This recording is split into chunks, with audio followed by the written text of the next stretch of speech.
রামচন্দ্র যে দুর্গার বোধন করেছিলেন, স্বর্গের দেব পুরুষগণ যুদ্ধে পরাজিত হয়ে যে রণদেবীকে অসুর জীবনে পাঠিয়েছিলেন, সেই দুর্গার 21 শতকের নারী অবতারণ। তার মহাদেব চিরজাগতিক আগুনে জ্বলে উঠুক মাটির পৃথিবীর প্রতিটি নারীর মধ্যে। হে মহামানবী, তোমাকে সালাম।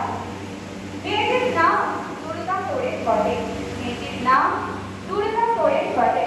মায়ের ছিল না অক্ষর জ্ঞান ছটে, সর্বশিক্ষা অভিমানে পেয়ে বৃত্তি দুর্গা হয়েছে ইংরেজির স্কুলে ভর্তি। সাঁওতালি গান, ইংরেজি ভাষা বা হাতি, কম্পিউটারে শিখেছে ইমেল পাঠানো।